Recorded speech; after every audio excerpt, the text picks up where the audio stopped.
Welcome back to another episode of the Zuriel Show. Now, this is a special episode number 20 with Njoki Gitau. Njoki, introduce yourself to the people, who you are, and simply what you do. Okay, so my names are Njoki Gitau, but full names as per my ID, Irene Njoki Gitau. But Yep. I felt like moving to Njoki Gitau was like a branding thing. So that's why Yes. I go by Njoki Gitau. It's actually not, someone told me it's not Njoki. You twang it too much. It's supposed to be Njoki Gitau. Njoki. Njoki Gitau, yes. Yeah. So Njoki Gitau is a HR Yeah. by profession, Yes. an entrepreneur by passion, bubbly. I love traveling. We could stay here discussing what I like. So just know that I'm a HR profession by profession, entrepreneur by passion. It's something Yes. that acts me. Yeah. Lovely. Now, I recently got connected via LinkedIn, and I really like the content that you put out, and what you're about. Maybe just let me know what inspired you, or what took you down the Sorry? field of HR.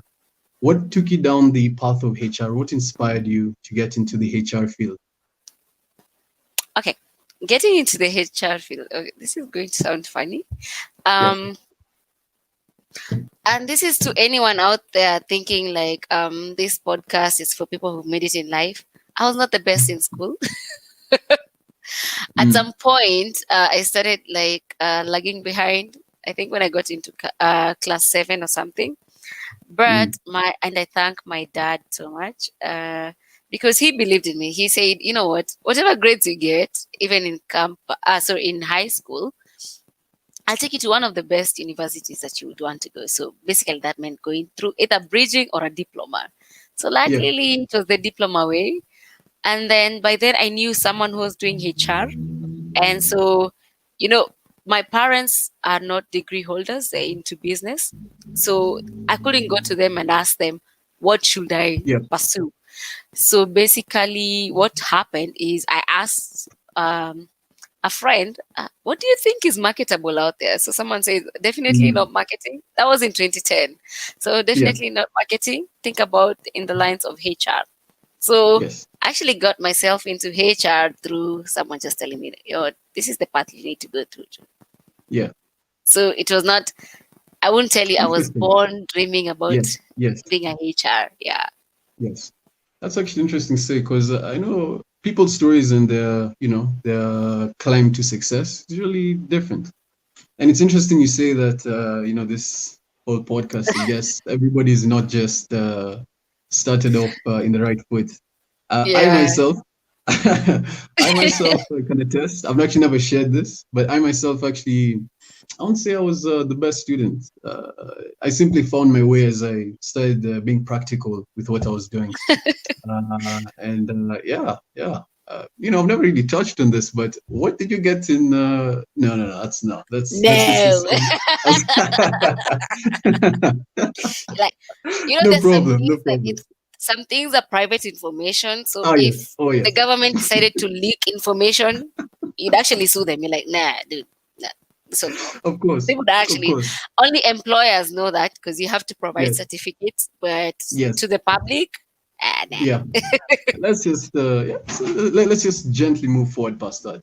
So I'd like to know, in your career in the HR field, what are some challenges that you've come across that you feel were worthwhile, that took you out of your comfort zone, that you feel is okay sharing with the audience?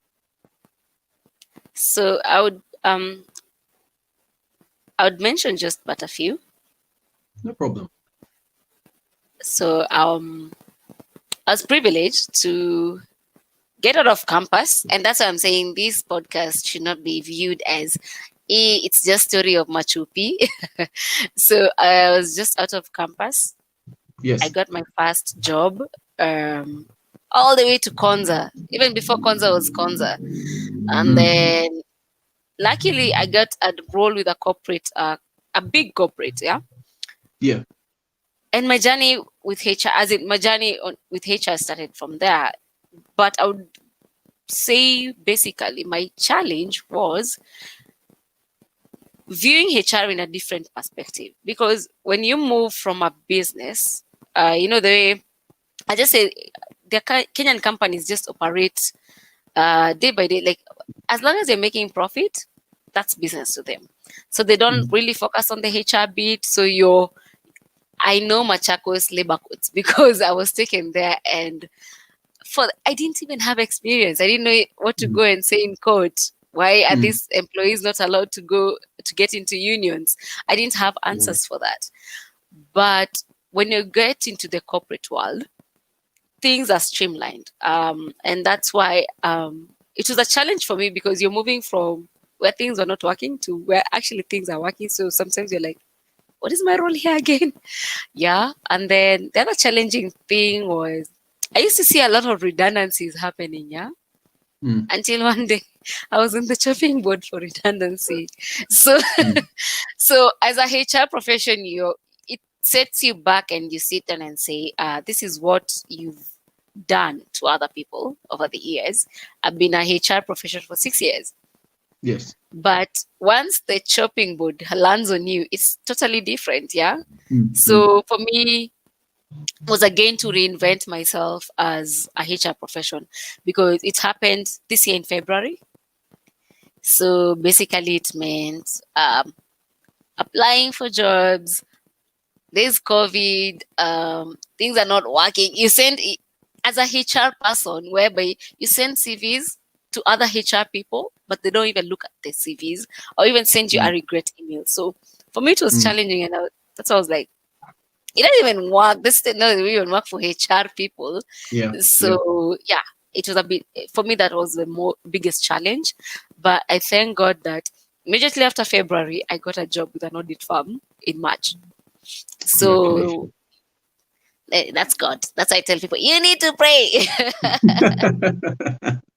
Of course. Yeah. Lovely. I like how you've mentioned that within the time the season has changed. We're going through the current what's So known I as the just digital lost you for 1 transformation. minute. Okay. Sorry, you said I lost you. Oh, okay. Yes, I was saying we're going into the digital transformation. We're ongoing digital transformation, regardless of your industry. And we've seen, regardless of your industry, it doesn't really matter who you are and what you do. You are being affected. Businesses are being forced to transition, through the online way. What do you feel are some changes that are currently happening within the HR space that you feel evident compared to, let's say, 2 years ago? So that's a good question, because I think so many HR people, and I would even just go wide and say anyone who is coming from campus and Yes. currently pursuing HR, you need to understand that HR is no longer meaningful when you're doing documents, when you're doing letters, when you're hiring, firing. So these things can be automated. So the digital platform has brought about that we are doing away with repetition of tasks. Every time, say, I would have someone sit down and, hi, my name is Njoki. I am the HR for this place. So I need your biodata. I need your KRA. So we're moving away from that to an automation system. And what I would say is change is inevitable. So people need to brace for change. I'd encourage people to read on what's changing in the not just HR tech, also fintech, financial technology. I'd encourage people to read on that, because things will change. In as much as people don't think 2020 is a year to count on, people are saying they need a preview of 2021. But as we go to 2021, these changes are still moving forward. The reason as to why I lost my job, it's because of systems. So when you go and you're in campus, you're in KU, you're in JQuat, and you're thinking, I'll go there and show people that I am a HR profession. Nah. What people want now with the digital transformation is more of HR should move from the manual work and manual processes to more of strategic thinking. Be the people who sit like on the round tables, make decisions, give informative decisions about not just headcount. People just go there with dashboards, talent reviews. So it needs to move to more of resonating with the organization, our culture. How is our culture looking like? Yeah.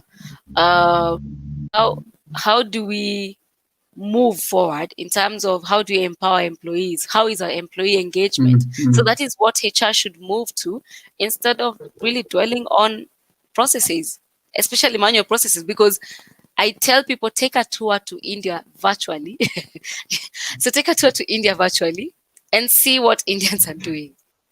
When you go to India and you're like, oh my God, you could actually shop for everything HR that you want.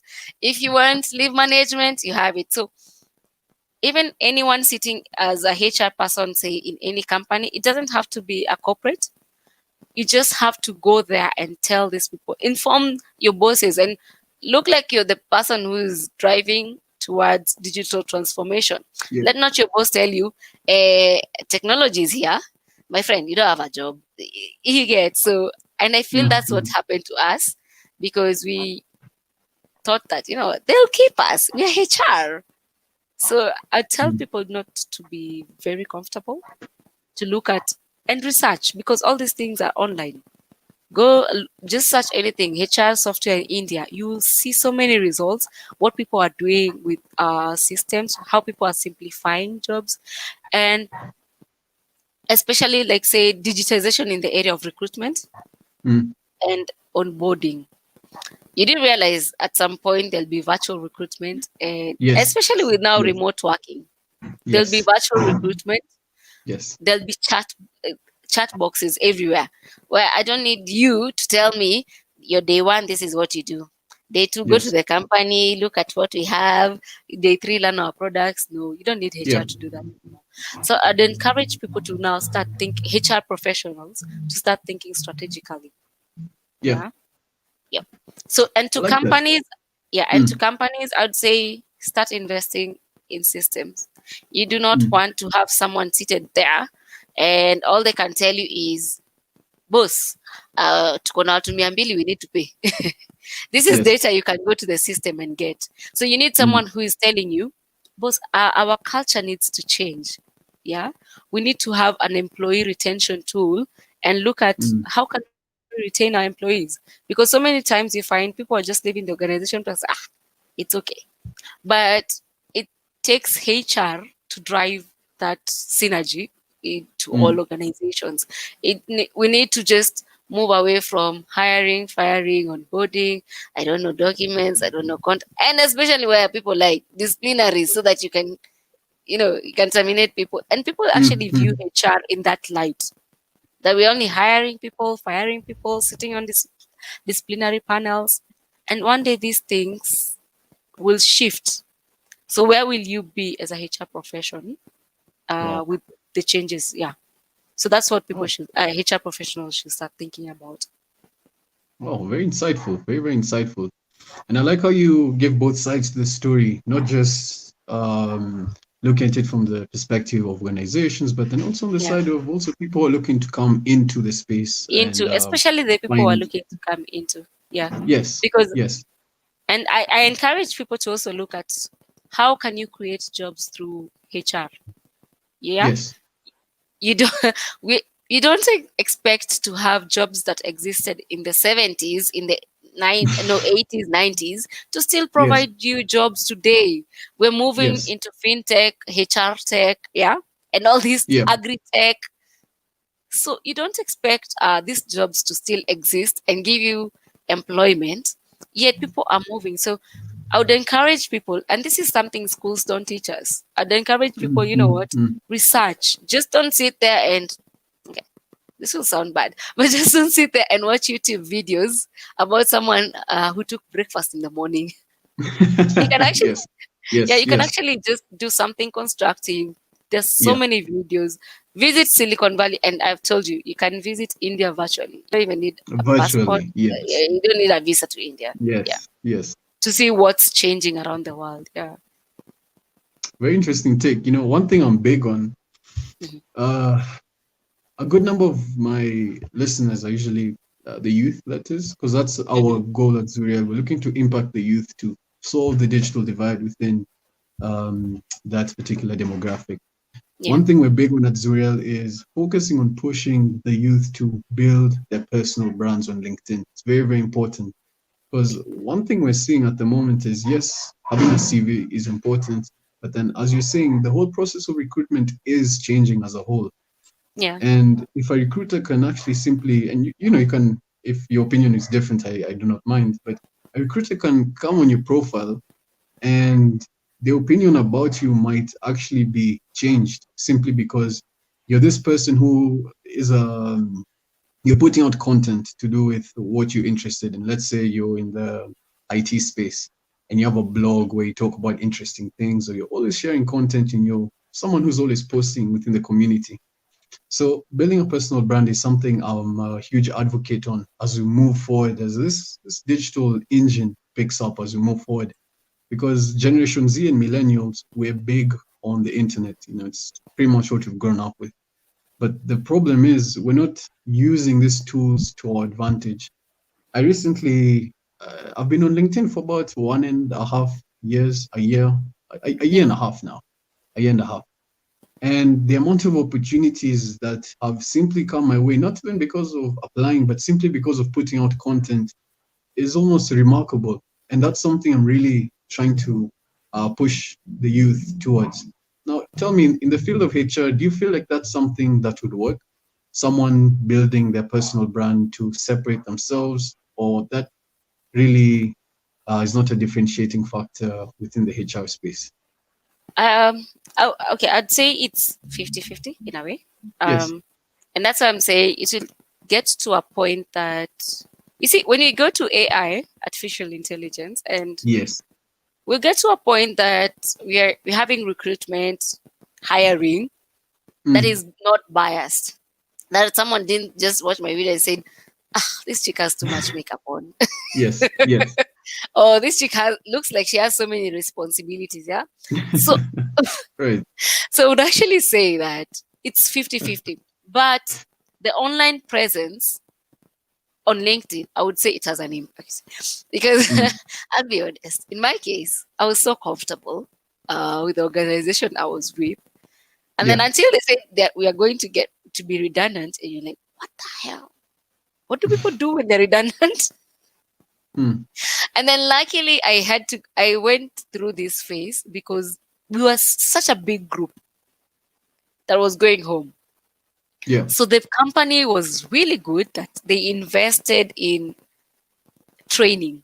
So we got someone to train us on CVs, on how your presence should look like on LinkedIn. Some of us just used to like update LinkedIn when you're looking for a job, yeah? Or you're just there like, I can't share anything on LinkedIn, I'm shy. So after that, you see people sharing things on LinkedIn. But you see, now it's too late because you're already redundant. Yeah, but I tell people it's never too late to start something. So going back to the question, you can do a mix of both. And why I love LinkedIn, it's because I tell people focus more on your LinkedIn, especially if you don't have a job. Please, if you're out there, you don't have a job, you can start be the first person on Facebook sharing everything, telling people about memes. So build your profile. Right. Memes are good. Memes are nice. As in, there are meme lords out there, but I very much respect meme lords. They make us laugh when you're going through a tough time. What I'm saying is, some of these people have. I know a meme lord who has a very good job. Yeah. But you're participating in sharing and forwarding on WhatsApp. But when you go to your LinkedIn, it speaks different. As in, you're like, it actually has like cobwebs. Okay, you went to school, high school, yeah. You went to campus. Okay, so what are you doing with your life? Because I noticed like some people are dwelling on LinkedIn to hire people and how your LinkedIn activity is. Yes. So I'd advise people to balance and even reach out. Do you want to work for, say,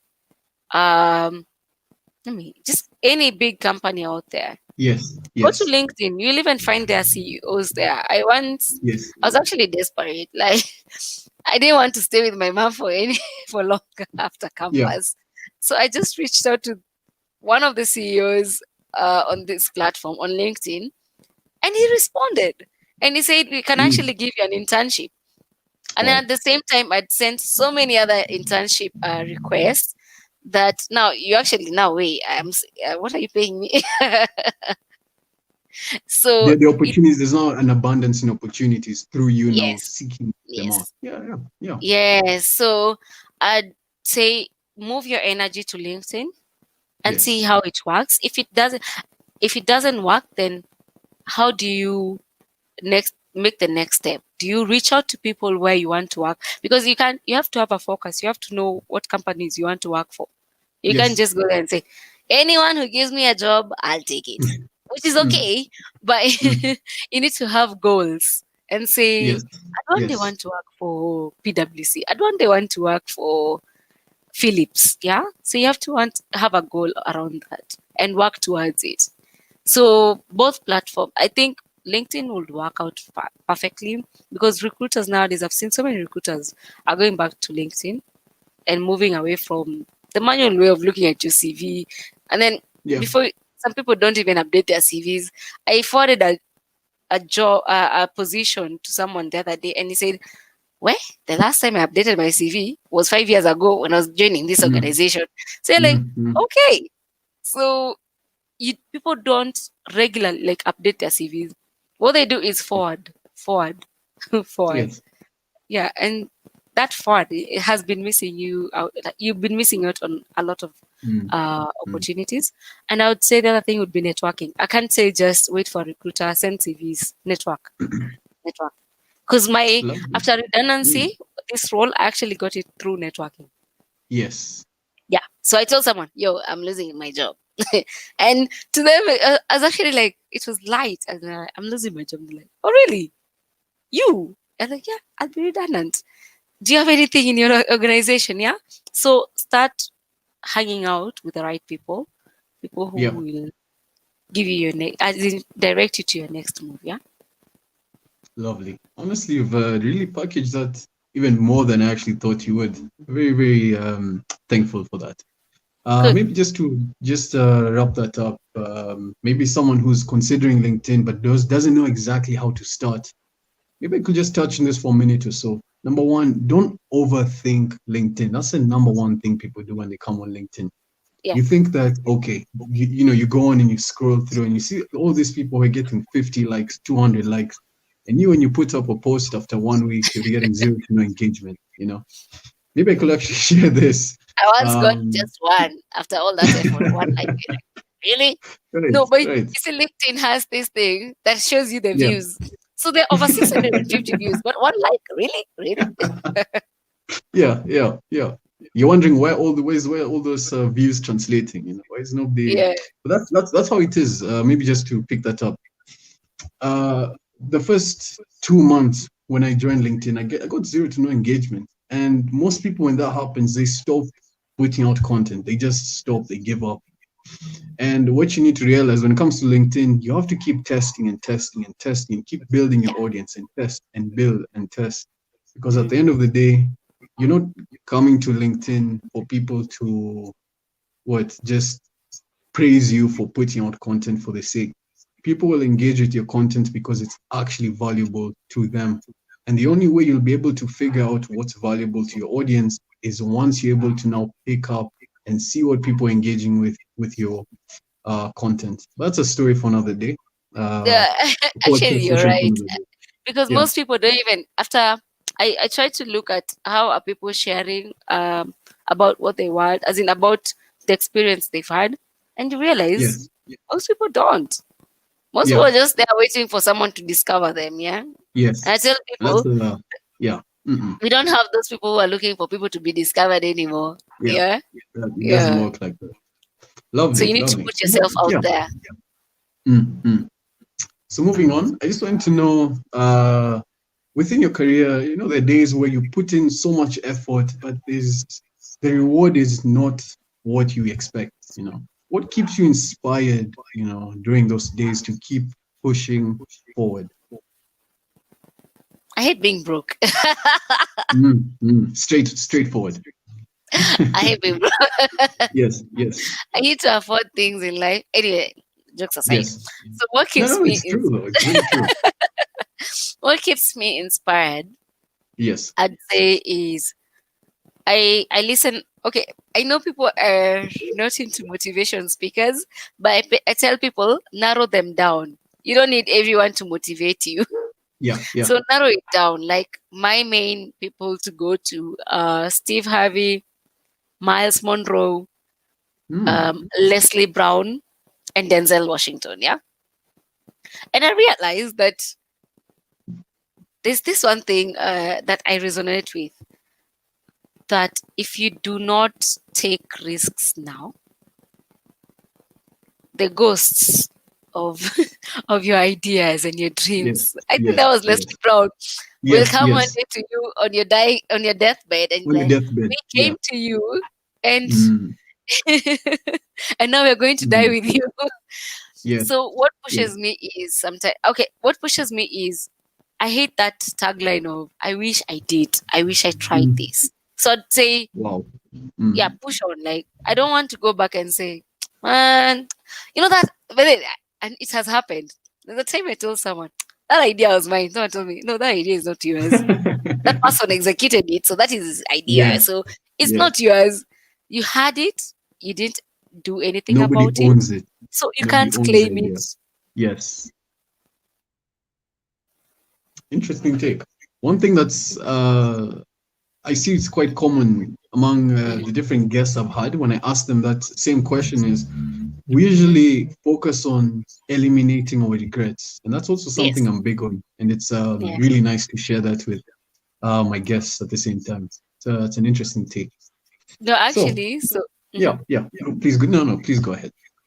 So for me, apart from that, is I want to make an impact, and Mm, mm, the day, what pushes me is like I just don't want to say I worked for 6 years for this organization and then I moved to this organization, but I want to see that my impact is not by doing reports, and I want to make an impact on people.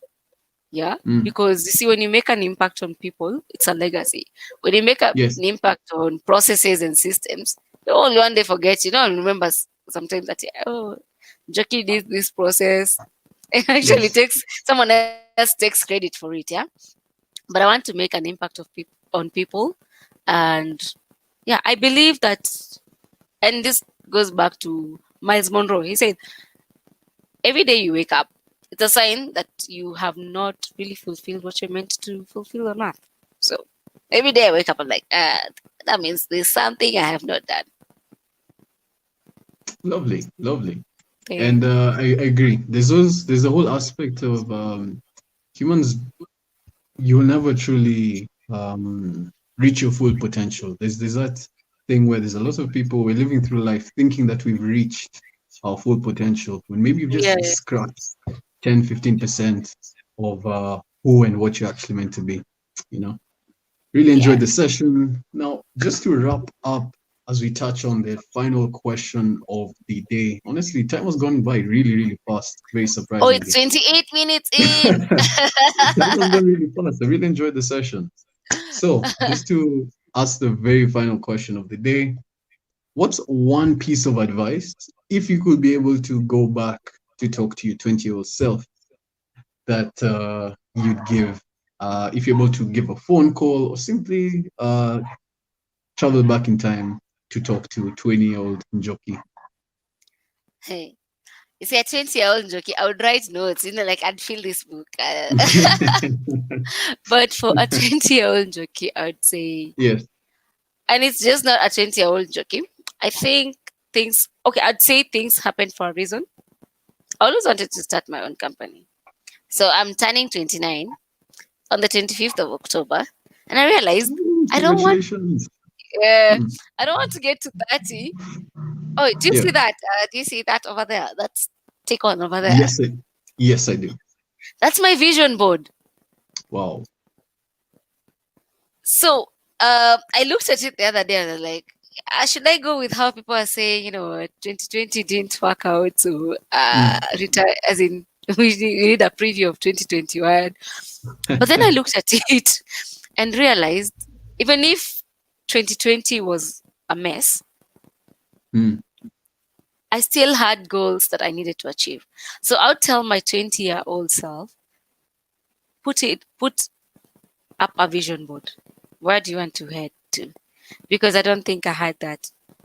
And then I'd say pray a lot, because sometimes you think that this is the direction you need to head to, and it's actually not. So, and God knows where He wants you to be. So pray a lot for direction. Discover your purpose and gifts early. And I'll also say fail fast, because you have time. At 20, you don't even have kids. And if you do, you still have time to fail. So fail fast. Because kuna ka age flani when you get to, you're like, I can't. Yes, there's too much responsibility at that point. Yeah, so fail fast, pray a lot, and then travel.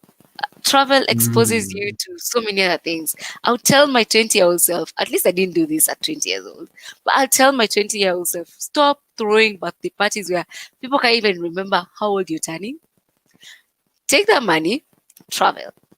Just that exposure, that exposure brings a lot of knowledge, insights to you, than if you threw a birthday party at one of these clubs and blacks out and you don't even know how you got home. Yeah. So I'd say travel more. Lovely. Once again, timeless advice that a lot of people can relate with. And travel is also something I can say is huge on my list. But I keep postponing it for, I guess, basic reasons that I like that you mentioned travel opens your eyes to, I can say, a different way to look at the world, which I agree with 100%. Because it's almost like each time you come back from a trip, when you come back to Kenya, it's like you almost see things differently from how people interact with each other. There's an interesting way it opens your eyes.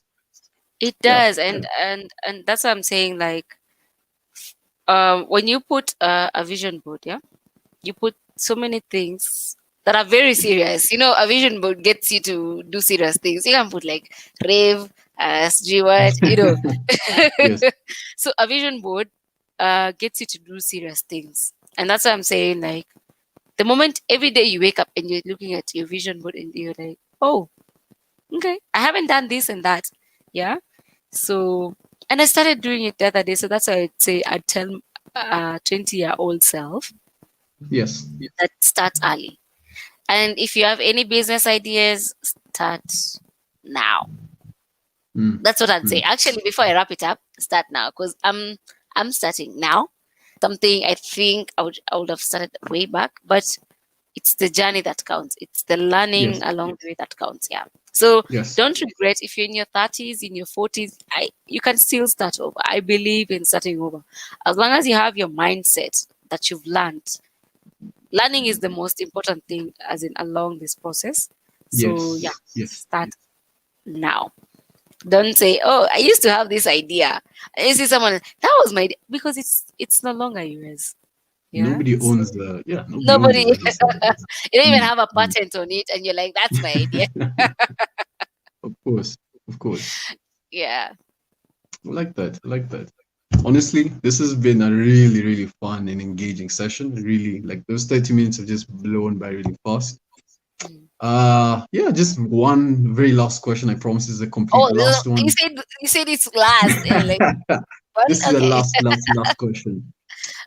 Did you have fun? Yes. Let me tell you, after you drop this video, I'm going to tell my mom I made it in life. It was a very nice interaction with you. It was very, very fun with you. Sorry? I'm saying it was a very fun interaction with you. The recording, the beginning, even just the interaction before, the setting it up. was very nice. I really, really enjoyed the session as a whole. Yeah, so that's what I'm saying. After we drop this video, I'm going to tell my mom I made it in life, mom. Someone just reached out to me and they're like, you know what, we need to. But Mm, it's also fun, and I would say I'd give out pointers that technology is here to stay. It's mm, how you rebrand, repackage yourself. It's how yes. you identify and solve problems. So don't, I see everyone saying the quail movement. Don't see your friend doing something and Mm, you're like, yes. Yes. hata mimi nitaweka quail, ng'ombe. But you don't know what background they have. You understand? So, You don't know how they've gotten there. You just assume yeah, it will so work. Mm, I'd say technology is here to come, but how do you keep reinventing yourself to remain relevant? So HR needs to move from transactional. I don't even think we need to still do paperwork. Yeah, signing, that those are things that are transactional. So I'd say it needs to move to more of guidance, providing guidance. And yeah. that is the space I'm at, whereby I don't want an employee to leave just thinking I can go withdraw my retirement. I have no idea how retirement works. Yet I have that knowledge. Or I have seen people who uh, retirement went so bad for them. I think it's my responsibility to guide other people. It's the responsibility of the HR now to not think about artificial intelligence as a way of robbing their jobs, but to them thinking about Mm, how can I be relevant to the organization? How can I provide the best talent in terms of reward and compensation? And overall, I believe organizational culture is key. So those are my takes. So mm. those are the things people should focus on. Don't come into HR thinking you will do signing letters, create a generation of letters for 5 years. It's not going to happen. Mm. Yeah. Very interesting, very interesting. And a very insightful session as a whole. I'm sure even for the listeners who made it all the way until the end.